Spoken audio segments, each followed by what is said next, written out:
आज का प्रातः क्लास है 24 अक्टूबर 1968।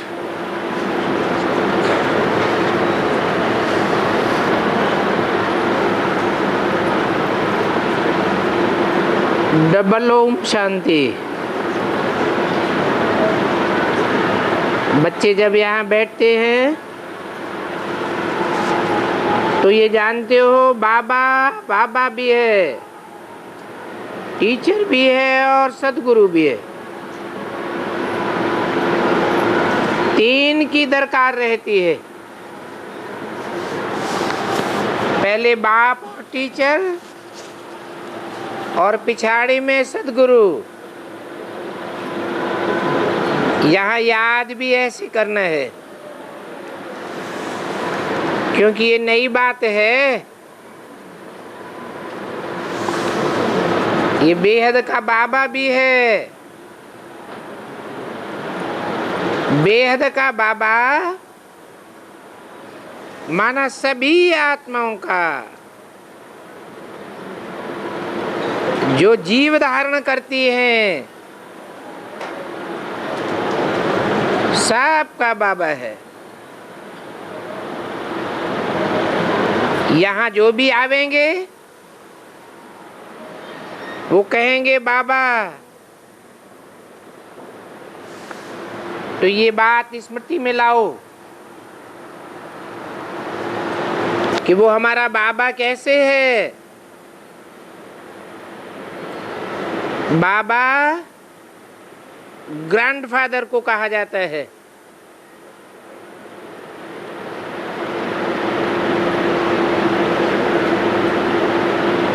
जो भी जीव मनुष्य आत्माएं हैं उनका बाप है प्रजापिता। सभी मनुष्य मात्र का बाप। और उस प्रजापिता का बाप है शिव परम पिता परमात्मा। तो बाबा हुआ ना। इस बात में किसी को संशय हो तो हाथ उठाओ। ये वंडरफुल बात है। वो बापों का बाप है, धर्म पिताओं का भी बाप है, सारी मनुष्य सृष्टि के बाप का भी बाप है।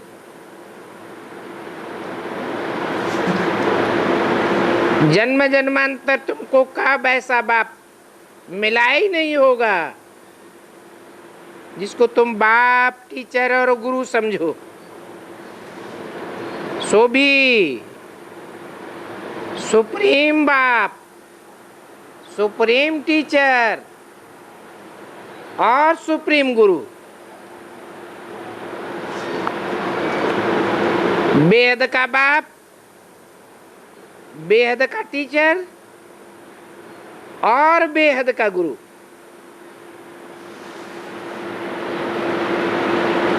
किसी और जन्म में मिला हो तो बताओ, सिवाय इस पुरुषोत्तम संगम युग के और तो कभी मिल ही नहीं सकता। इस बात में किसी को संशय हो तो हाथ उठावे। यहाँ तो सभी निश्चय बुद्धि हो बैठे। यहाँ जब बैठते हो तो किसको याद करते हो जानते हो? शिव बाबा है, वो ही हमको पढ़ाते भी हैं, फिर आखिरी गुरु भी बनते हैं। तो मुख्य हैं तीन, बेहद का बाप, बेहद की नॉलेज भी देते हैं।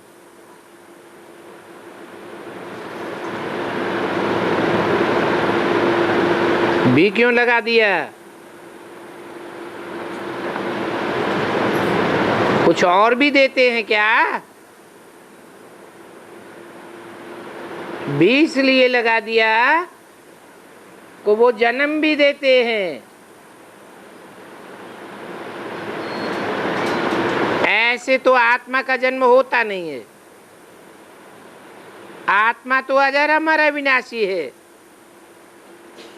शरीर जन्म लेता है, शरीर मरता है, परंतु हमें पता नहीं था कि हम आत्मा हैं। इसलिए आत्मा का परिचय देने के कारण वो हमारा बाप भी है, जन्म देने वाला। हमारी बुद्धि में बैठता है।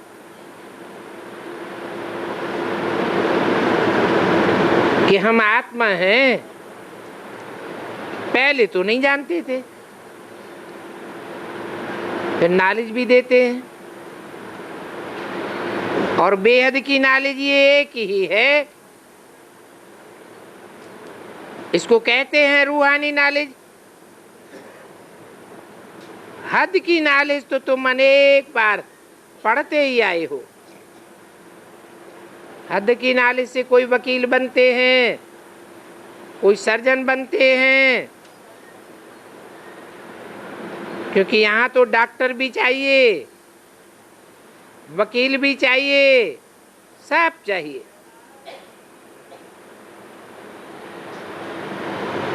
वहाँ नई दुनिया में तो न वकील की दरकार, न डॉक्टर की दरकार, इंजीनियर्स की भी दरकार नहीं। वहाँ तो कोई भी प्रकार के दुख की बात ही नहीं होती। तो अभी बाप बैठे बेहद की शिक्षा देते हैं, फिर आधा कल्प तुमको कोई शिक्षा पढ़ने की दरकार नहीं रहेगी। एक ही बार शिक्षा मिल जाती है जो 21 जन्म के लिए फलीभूत होती रहती है,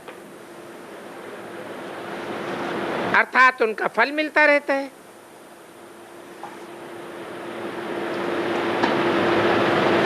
वहां नई दुनिया में तो डॉक्टर, जज, बैरिस्टर आदि होते ही नहीं है। ये बात का तो निश्चय है ना, बरोबर ऐसा ही है। वहां कोई दुख ही नहीं होता है, कर्म भोग कोई प्रकार का होता ही नहीं। तो बाप कर्मों की गुह्य गति बैठ समझाते हैं। वो गीता सुनाने वाले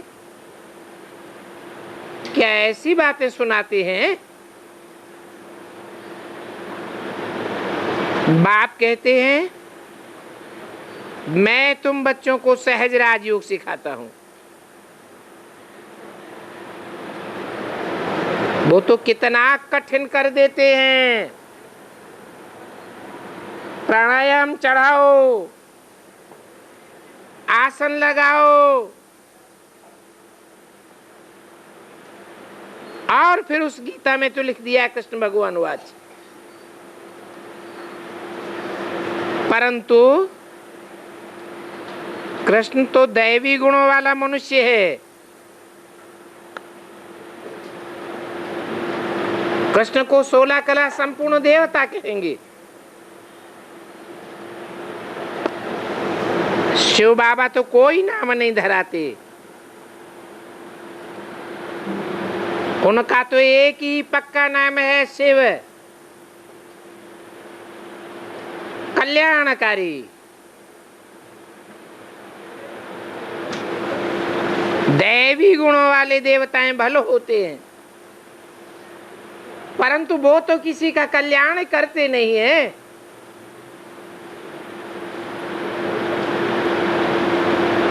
तो बाप का दूसरा नाम होता नहीं है, एक ही पक्का नाम है, और वो मेरी आत्मा का नाम है।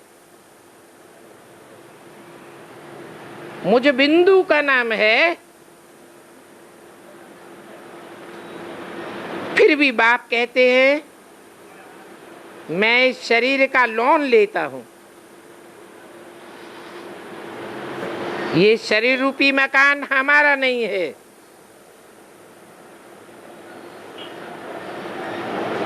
है तो ये भी मकान ना,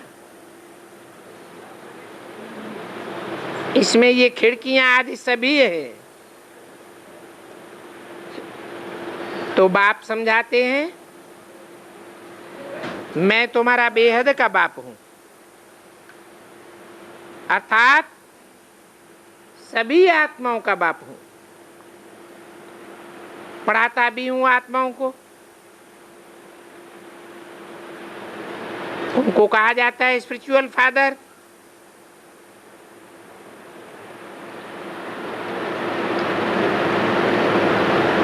उनको कह करके यहां दूर क्यों कर दिया? उनको पढ़ाने वाला तो ब्रह्मा के भ्रकुटी में ही बैठा हुआ है। पढ़ाने वाला है या बोलने वाला है, सुनाने वाला है? क्या कहेंगे? पढ़ाने वाले को टीचर कहा जाता है, सुनने वालों को श्रोता कहा जाता है।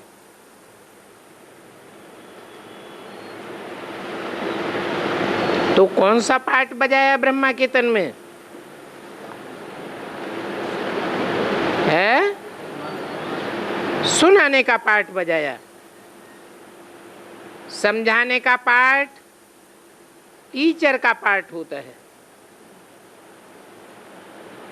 इसलिए बोला उनको कहा जाता है स्पिरिचुअल फादर, अर्थात भविष्य के पार्ट की तरफ इशारा किया, अर्थात रूहानी बाप। ब्रह्मा के तन में बाप का पार्ट नहीं बजाया, ब्रह्मा के तन में माता का पार्ट बजाया। माता जिस्मानी होती है या रूहानी होती है? देह का होना माताओं में जरूर रहता है। तो बाप के सिवाय और कोई किसी को भी रूहानी बाबा नहीं कहेंगे। यहां तुम बच्चे जानते हो बेहद का बाप है स्पिरिचुअल फादर।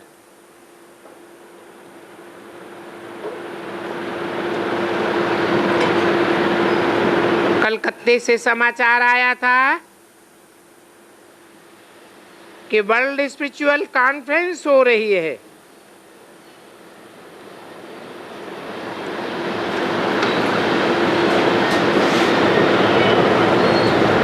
वास्तव में स्पिरिचुअल कॉन्फ्रेंस तो होती नहीं है। क्यों?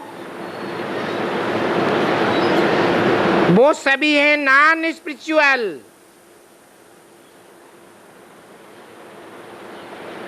क्यों ऐसे कहा?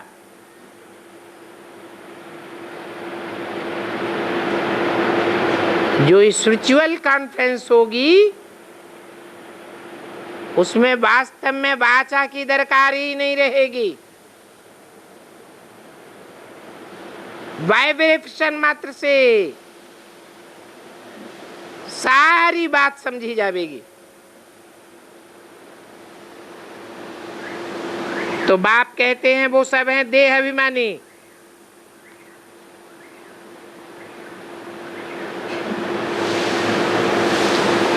बच्चे देही अभिमानी भव। अभी देह का अभिमान छोड़ दो।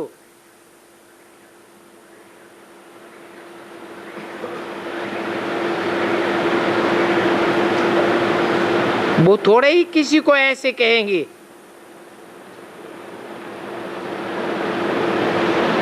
ये स्पिरिचुअल अक्षर भी अभी डालते हैं। आगे सिर्फ रिलीजियस कॉन्फ्रेंस कहते थे। स्पिरिचुअल का कोई अर्थ नहीं समझते हैं। स्पिरिट आत्मा को कहा जाता है। स्पिरिचुअल फादर निराकारी फादर है। आत्मा भी निराकार, फादर भी निराकार। तुम आत्मा भी निराकार हो। स्पिरिचुअल बच्चे हो ना, तो स्पिरिचुअल फादर आकर के तुम बच्चों को पढ़ाते हैं। ये समझ और कोई में नहीं हो सकती है। बाप जो बैठ बतलाते हैं कि मैं कौन हूं, ये बात गीता में नहीं है। बाप बच्चों को बैठ समझाते हैं, मैं तुमको बेहद की शिक्षा देता हूं। इस शिक्षा में वकालत, सर्जरी, जजमेंट आदि देने की कोई बात नहीं है।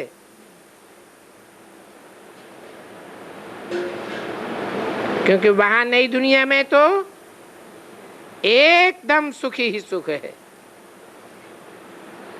अपरम अपार सुख।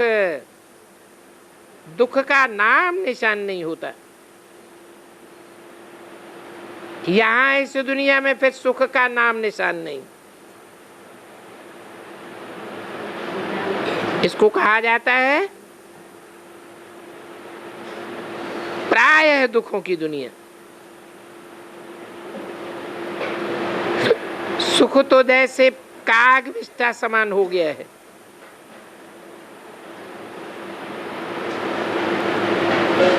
जरा सा सुख है तो वह बेहद सुख की नॉलेज दे कैसे सकते। इसलिए गायन है, गुरु जिनके अंधले चेला सत्यानाश। अभी दुनिया का ये हाल हो गया है सभी का। आधा कल्प से भक्ति करते आए हैं। भक्ति करते करते सत्यानाश होते गए। पहले जब देवी देवताओं का राज्य था तो सत्या 100% थी। सत्य का ही बोला बाला था। तो ये बेहद की नॉलेज है। तुम जानते हो ये मनुष्य सृष्टि रूपी झाड़ है। इस झाड़ का बीज रूप ऊंची स्टेज में है। कोई भी वृक्ष होता है तो उसका बीज कहाँ होता है? वृक्ष पूरा होता है और ऊपर बीज आता है। उस बीज में सारी नॉलेज है झाड़ की। मनुष्यों को तो ये नॉलेज नहीं है। आम का बीज है, वो तो जड़ है, उनको थोड़ा ही नॉलेज है। तुम्हारे में तो सारी नॉलेज है। तुम चैतन्य बीज हो, वो तो जड़ बीज हैं। उन जड़ बीजों की भी नॉलेज तुम्हारे अंदर है। बाप भी कहते हैं मैं नॉलेजफुल हूं, मैं चैतन्य बीज रूप हूं। मुझे कहते ही हैं ज्ञान का सागर। और ज्ञान से ही सद्गति होती है। और मैं हूं भी सभी का बाप।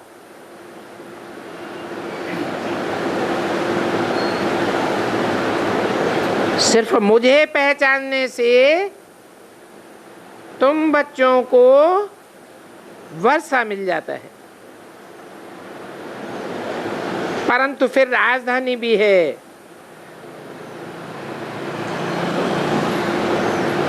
स्वर्ग की राजधानी में मर्तबे तो नंबरवार ही होंगे, और बाप एक ही पढ़ाई पढ़ाते हैं, परंतु पढ़ने वाले नंबरवार हैं।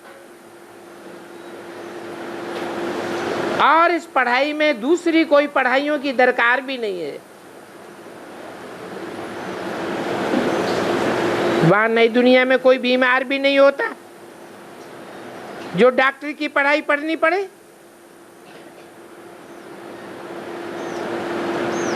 वहां कोई पैसे की कमाई के लिए पढ़ाई नहीं पढ़ते।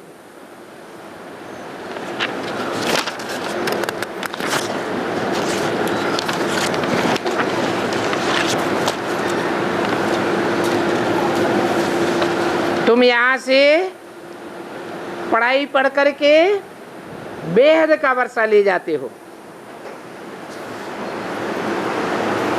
24 अक्टूबर 68 की वाणी का दूसरा पेज।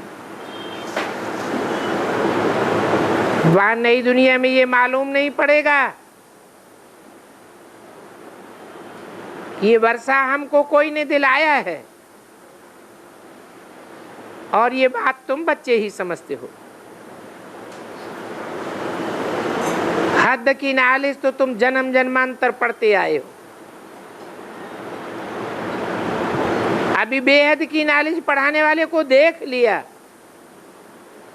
और बुद्धि से जान भी लिया।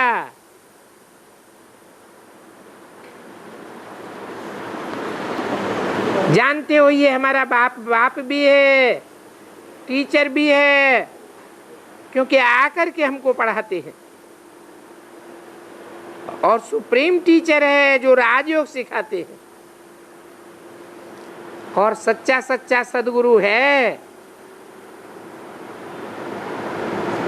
सारी दुनिया की सदगति करते हैं।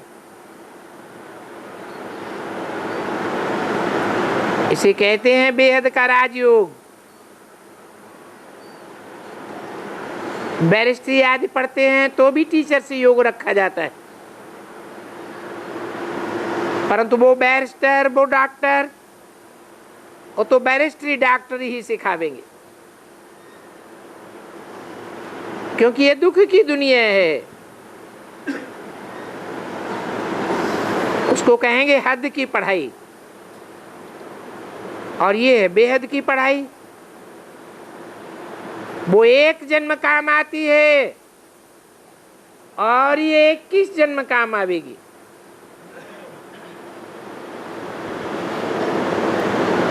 और बाप सभी को बेहद की पढ़ाई पढ़ाते हैं। ये भी जानते हो ये बाप, ये टीचर, ये सदगुरु कल्प कल्प आते रहते हैं, फिर यही पढ़ाई पढ़ाते हैं, और पढ़ाते भी हैं सतयुग त्रेता के लिए। फिर ये पढ़ाई प्राय लोप हो जाती है, सुख की प्रारब्ध पूरी हो जाती है ड्रामा अनुसार।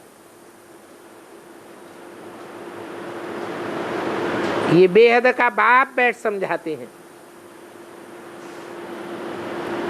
उनको पतित पावन कहा जाता है। रावण को त्वमेव माता च पिता पतित पावन कहेंगे क्या? नहीं, इनके मर्तबे में और रावण के मर्तबे में रात दिन का फर्क है।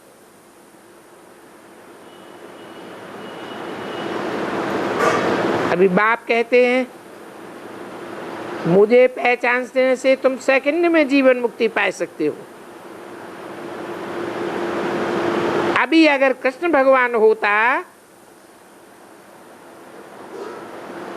तो उनके शोभनीक रूप को तो कोई भी झट पहचान लेंगे।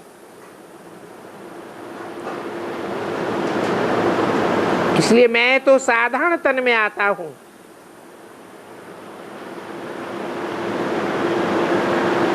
फिर भी कृष्ण का जन्म कोई दिव्य अलौकिक नहीं गाया हुआ है।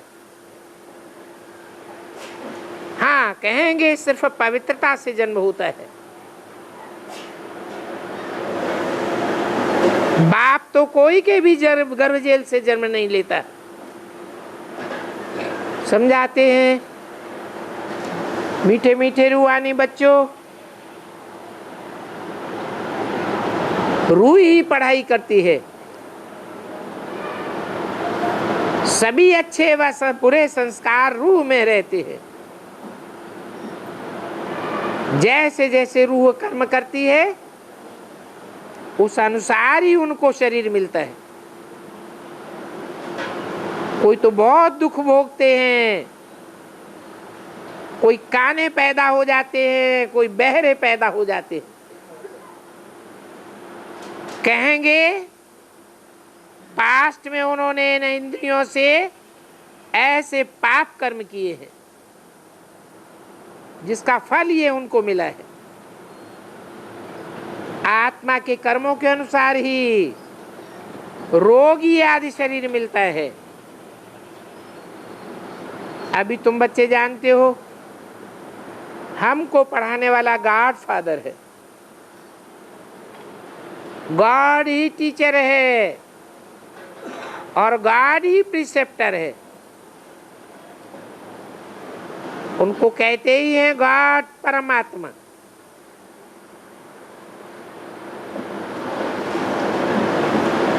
उसको मिला करके परमात्मा कहते हैं। किसको मिला करके हैं? अरे किसको मिला के परमात्मा कहते हैं? परम पिता और परमात्मा, जिसका कोई पिता नहीं है, जो सबका पिता है, धर्म पिताओं का भी पिता है, प्रजापिता का भी पिता है। वो पिता सुप्रीम बाप और परम पार्टधारी आत्मा, हीरो पार्टधारी, दोनों को मिलाते हैं तो कहते हैं परमात्मा।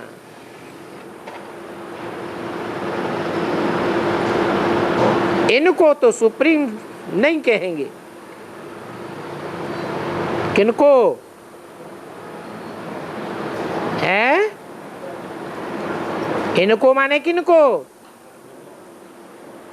राम और कृष्ण को सुप्रीम नहीं कहेंगे। सुप्रीम अर्थात ऊंचते ऊंच।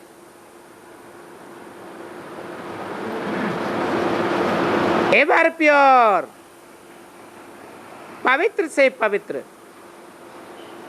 राम कृष्ण की आत्माएं तो पवित्र भी बनती हैं और फिर अपवित्र भी बनती हैं। मर्तबे तो हर एक के अलग अलग होते हैं ना। कृष्ण का जो मर्तबा है वो दूसरे कोई को नहीं मिल सकता। प्राइम मिनिस्टर का मर्तबा कोई दूसरे को थोड़ा ही दे देंगे। तो बाप का भी मर्तबा अलग है और ब्रह्मा विष्णु शंकर का अलग है। कहते भी हैं ब्रह्मा देवताय नमः, विष्णु देवताय नमः, शंकर देवताय नमः। अभी शंकर को देवता कह देते। शिव तो परमात्मा है ना, तो अलग अलग हुए ना, एक तो नहीं है।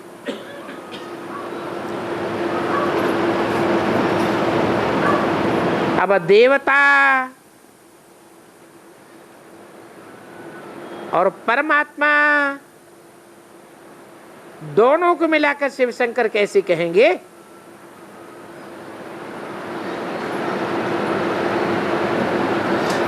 कैसे कहेंगे?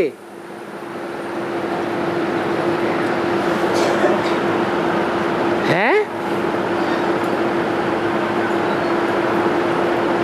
दोनों अलग अलग है ना। न समझने के कारण शिव शंकर एक कह देते हैं, नाम भी ऐसे ही रख देते हैं।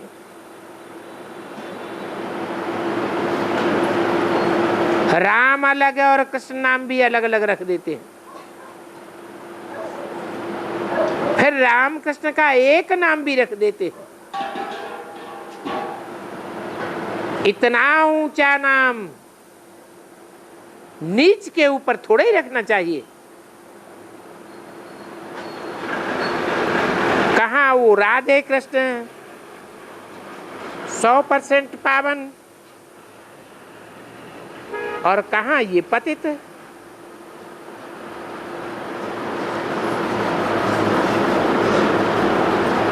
तो इसको कहेंगे इलिटरेट।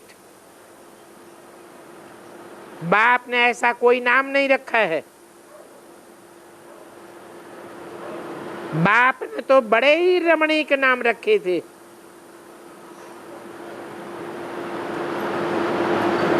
कहाँ वो लक्ष्मी नारायण विश्व के मालिक और कहाँ ये छी उल्टे लटके हुए उल्लू मिसल मनुष्य।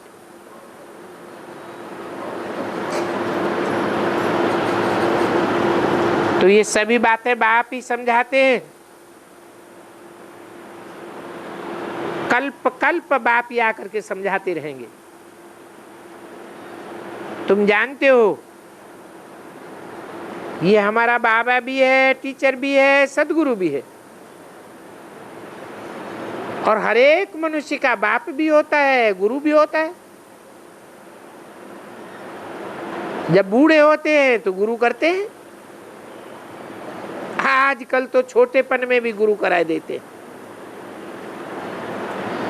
समझते हैं अगर गुरु नहीं किया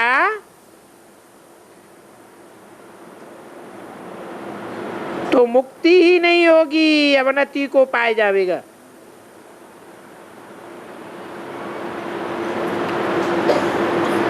क्यों आजकल ऐसा क्यों करते हैं? आगे तो 60 वर्ष के बाद ही गुरु करते थे।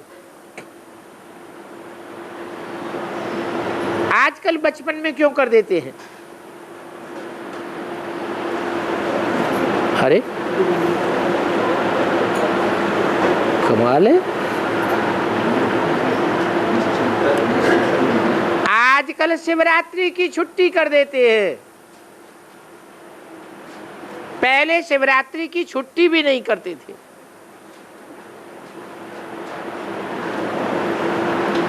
अभी भी बुद्धि में नहीं आया। आजकल माताओं का मर्तबा बहुत बढ़ाए देते हैं। पहले तो बताते बढ़ाते ही नहीं थे, नीचे ही गिराते जा रहे थे। क्या कारण है? आजकल ऐसी क्या बात है? अरे हाँ, बाप आया हुआ है। तो बाप जो कर्म करेगा तो दुनिया भी उन कर्मों को फॉलो करना पड़ता है। तो छोटी उम्र में ही गुरु करा देते हैं, क्योंकि बाप कहते हैं अभी सबकी वानप्रस्थ अवस्था है।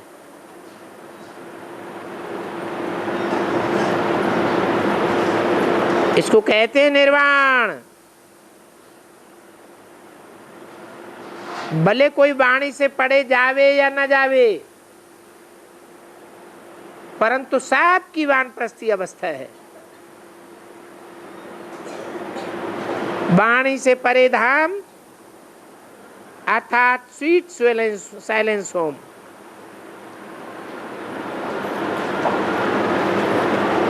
शांति धाम में जाने के लिए, मुक्ति में जाने के लिए तुमने आधा कल्प मेहनत की, परंतु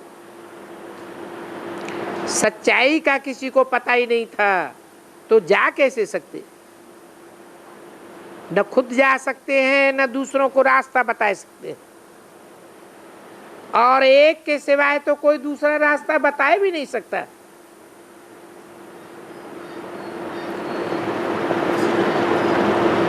सभी की बुद्धि एक जैसी नहीं होती है।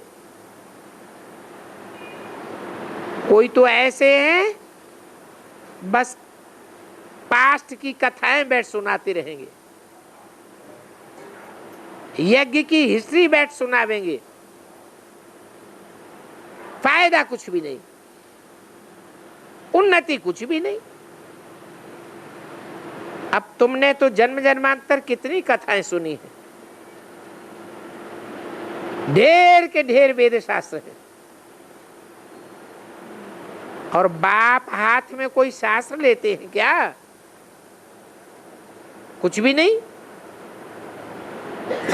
बाप को हाथ में शास्त्र लेने की दरकार ही नहीं है। क्यों नहीं है दरकार? है बाप तो जन्म मरण के चक्र से ही न्यारा है, वो तो त्रिकालदर्शी है। जो जन्म मरण के चक्र में आते हैं वो पूर्व जन्म की बात भूल जाते हैं। त्रिमूर्ति भी सूक्ष्म वतन में होती है, ये सिर्फ समझाने के लिए दिखाते हैं। सूक्ष्म वतन में तो हड्डी मांस दिखाना भी नहीं चाहिए, उनको फरिश्ता कहा जाता है। ये भी गायन है, मिरवा मौत मलू का शिकार। जानवर बेचारे की मौत होती है और शिकारी का शिकार हो जाता है, शिकारी खुश हो जाता है। तुम तो अभी बगीचे के फूल बनते हो, फूल से कांटा बने, फिर बाप कांटे से फूल बनाते। तो तुम ही पूजी थे, फिर पुजारी बने। 84 जन्म लेते लेते सतो प्रधान से सतो तमो प्रधान पतित बन गए। बाप ने तुमको सारी सीढ़ी समझाई दी। अभी फिर पतित से पावन कैसे बने, इस बात का और किसी को पता नहीं है सिवाय तुम्हारे। गाते भी हैं, हे पतित पावन आओ, उनका नाम भी लेते हैं, पतित पावन सीताराम, आ करके पावन बनाओ। अब पानी की निधियां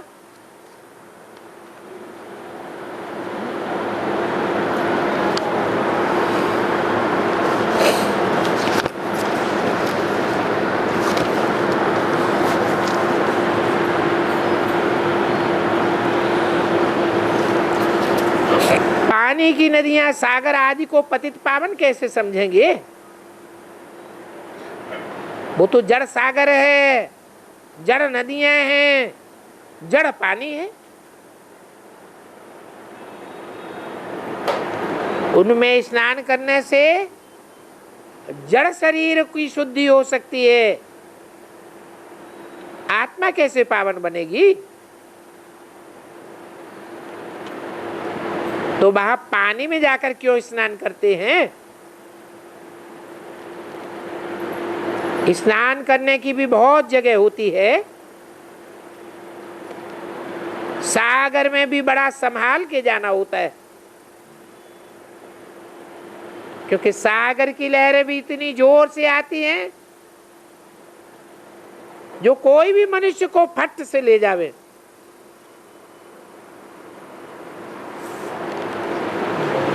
वहां बड़ा खबरदारी से जाते हैं। है कौन से सागर की बात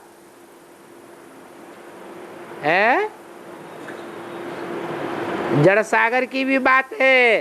तो चैतन्य ज्ञान सागर की भी बात है। वहां होती है स्थूल मौत और यहां होती है बेहद की अनिश्चय की मौत।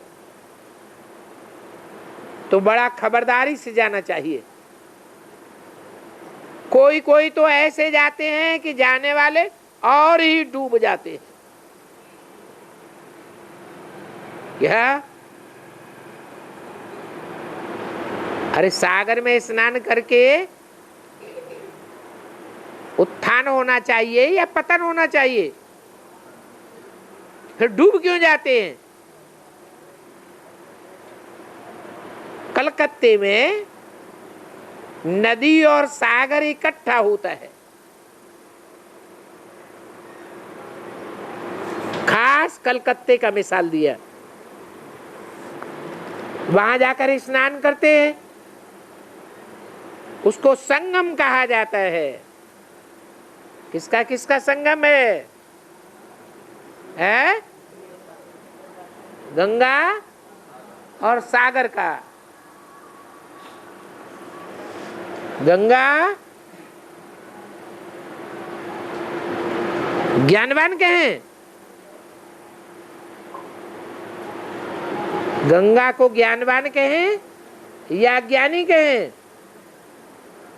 पानी की नदी कहें या मक्खन निकालने वाली कहें? है? पानी को बिलोने से मक्खन ही नहीं निकलता।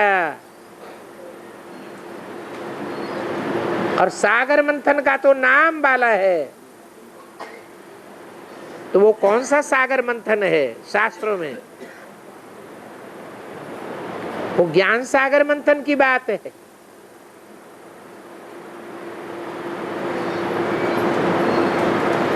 वो भक्त लोग पतित पावन गंगा को कहते हैं।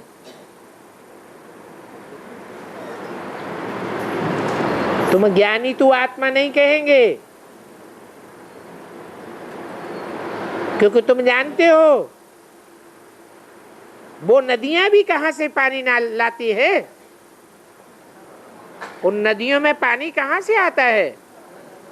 सागर से ही आता है, सागर से ही निकलती है। ये सभी सागर की संतान हैं। कौन है? नदियां, बड़े बड़े तालाब।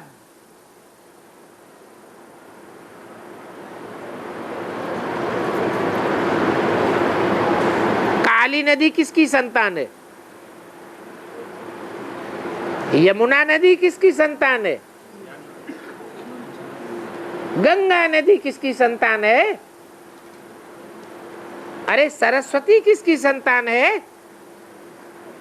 कोई भी नदी संतान किसकी है? तो हर एक बात अच्छी रीति समझने की है।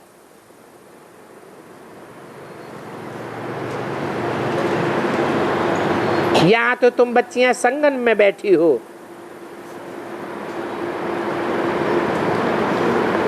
अभी कौन से संगम का उदाहरण दिया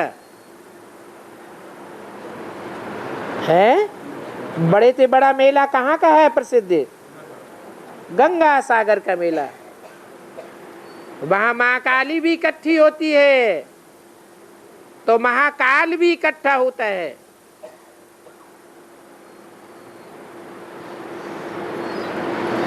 कलकत्ते का नाम लिया ना,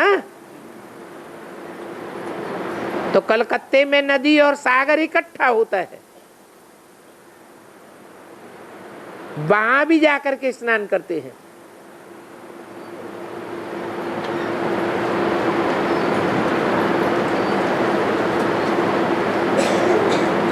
तुम बच्चियां अभी संगम पर बैठी हो, बड़ा ही अच्छा लगता है। बाहर कुसंग में जाने से तुमको बहुत निपटियां सुननी पड़ती हैं। फिर इतनी सभी बातें भूल जाएंगे। कुसंग में बहुत जाते हैं तो गुटखा खाने लग पड़ते हैं। ताकत का तब मालूम पड़ता है जब टैली करते हैं। परंतु ये बातें भूलनी नहीं चाहिए। बाबा हमारा बेहद का बाबा भी है, टीचर भी है, प्यार का सागर भी है। विषय वैतरणी नदी से पार ले जाते हैं।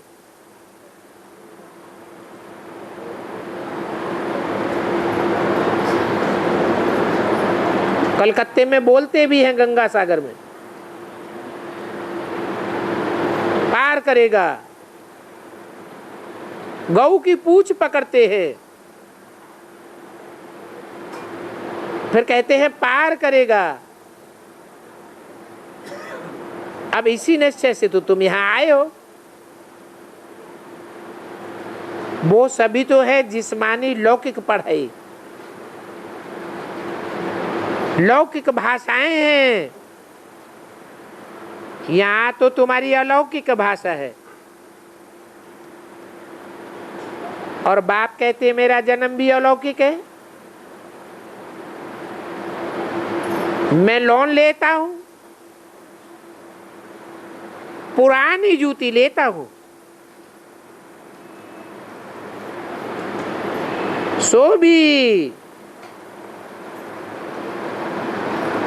पुराने ते पुराने। ये सबसे पुरानी जूती है।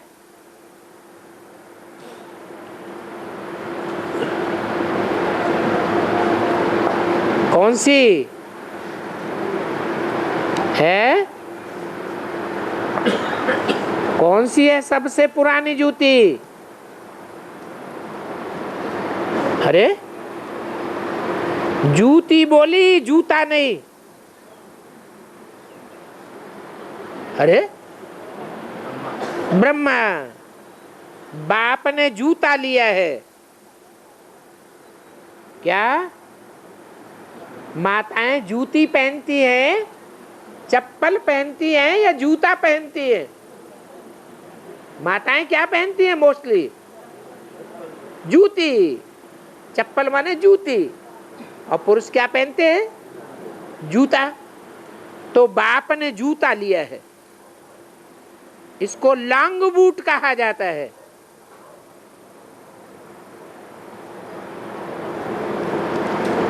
ये कितनी बातें सहज है जो तुम बच्चों की ही बुद्धि में आती है, दुनिया वालों की बुद्धि में नहीं आवेंगी। और ये भूलनी नहीं चाहिए क्या कि शिव बाबा ने कौन सी जूती ली और कौन सा जूता लेता है। परंतु माया बच्चों को भुलाए देती है कि बाप बाप भी है, बेहद का शिक्षक भी है, और ऐसी शिक्षा कोई भी दे ही नहीं सकता। बाबा कहते हैं भल जाकर के देखो, दुनिया में कहीं भी चले जाओ, कहां भी ऐसी शिक्षा मिल न सके, क्योंकि शिक्षा देने वाले सभी मनुष्य हैं। वो तो ये रूहानी नॉलेज दे ही नहीं सकते। भगवान तो एक ही रथ लेते हैं? एक रथ लेते हैं? ब्रह्मा का रथ नहीं लिया क्या है?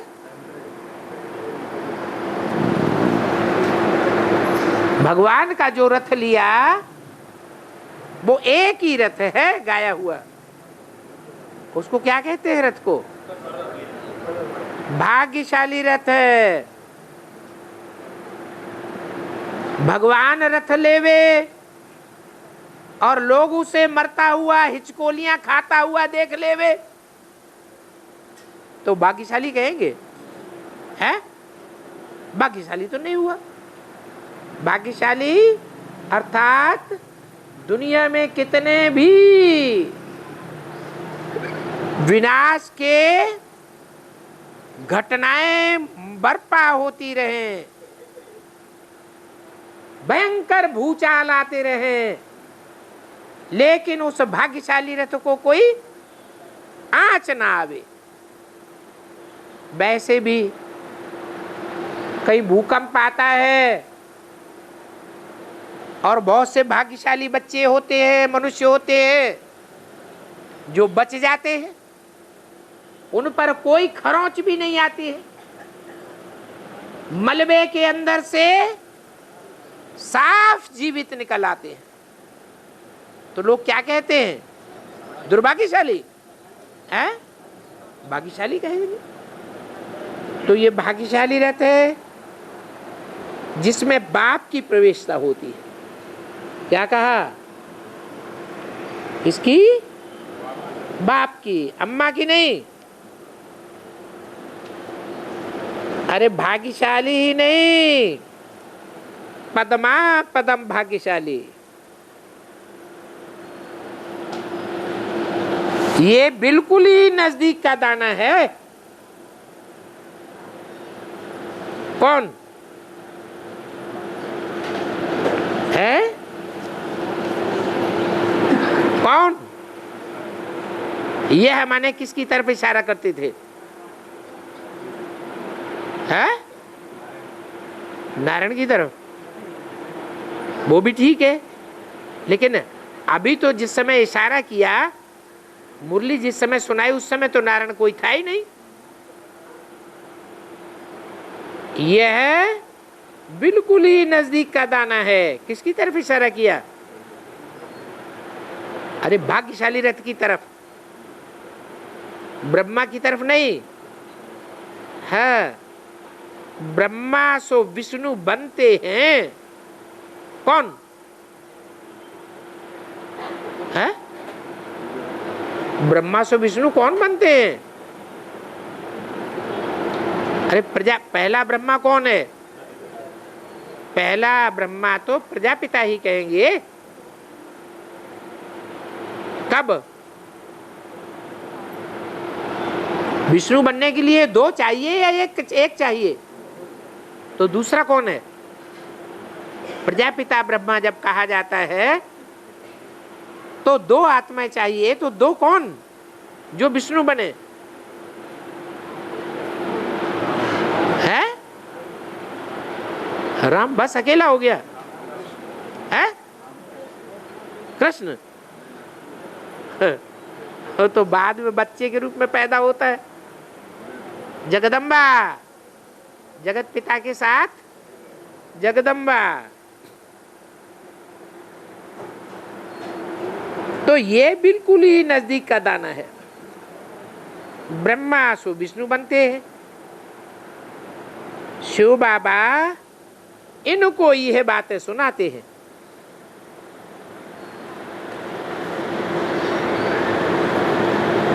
तुमको भी इन द्वारा सुनाते हैं। कौन सुनाते हैं? तुमको भी इन द्वारा कौन सुनाते हैं? शिव बाबा। बैज में क्लियर है, शिव बाबा ब्रह्मा द्वारा यह बनाते हैं।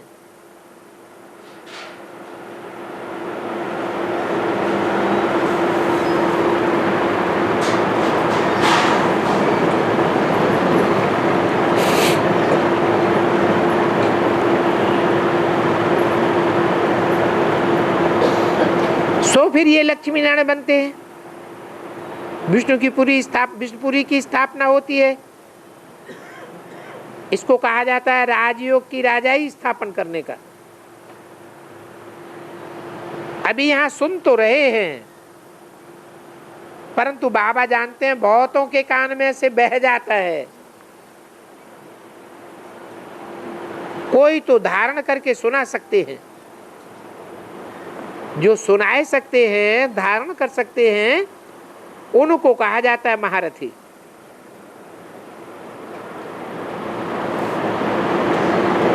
सुन करके और धारण करते हैं, औरों को भी रुचि से समझाते हैं।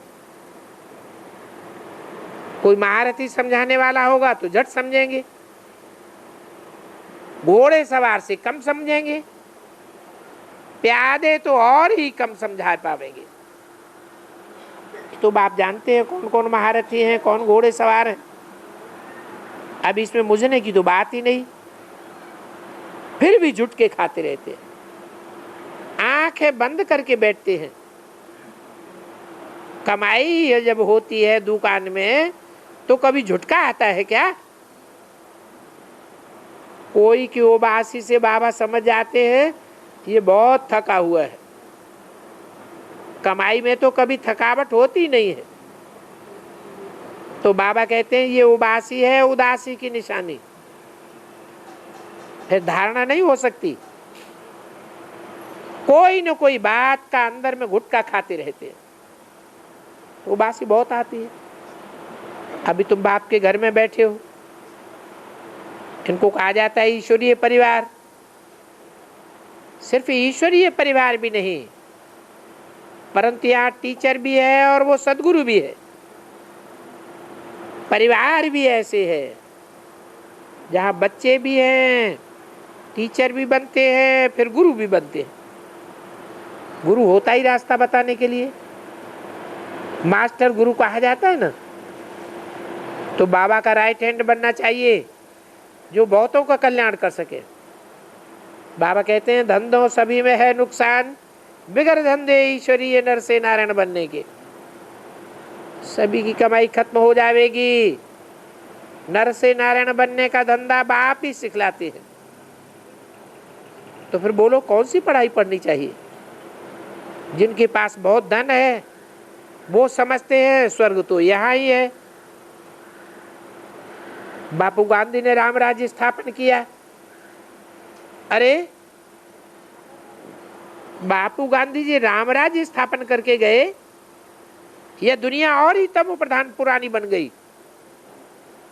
और ही दुख बढ़ता जाता है। इसको राम राज्य कैसे कहेंगे? परंतु बात मत पूछो, भगवान को तो ठिक्कर भित्तर में ठोक देते हैं। गांधी के लिए कब कहेंगे ठिक्कर भित्तर में है? कच्छ मच्छ अवतार उनके लिए भी कहेंगे क्या? कितने बेसमझ बन पड़े। बेसमझ को तमो प्रधान कहा जाता है। समझदार जो होते हैं वो सतो प्रधान होते हैं। ये चक्र फिरता रहता है, इसमें कुछ भी बाप से पूछने का नहीं रहता है। बाप का फर्ज है रचयिता और रचना का ज्ञान देना, वो तो देते ही रहते हैं। मुरली में सभी समझाते हैं, सभी बातों का रिस्पॉन्ड मिल जाता है, बाकी पूछेंगे क्या? बाप के सिवाय कोई समझा भी नहीं सकता है, तो फिर पूछ भी कैसे सकते हैं? सत्युग में मेडिकल ऑफिसर्स की दरकार ही नहीं होगी, वहां तो ever healthy, ever wealthy, ever happy रहते हैं। तो ये भी तुम बोर्ड पर लिख सकते हो, एवर हेल्दी, वेल्दी, हैप्पी किस जन्मों के लिए बनना है। तो आकर के समझो। अच्छा, मीठे मीठे रूहानी बच्चों को रूहानी बाप का याद प्यार, गुड मॉर्निंग, नमस्ते, खूब शांति।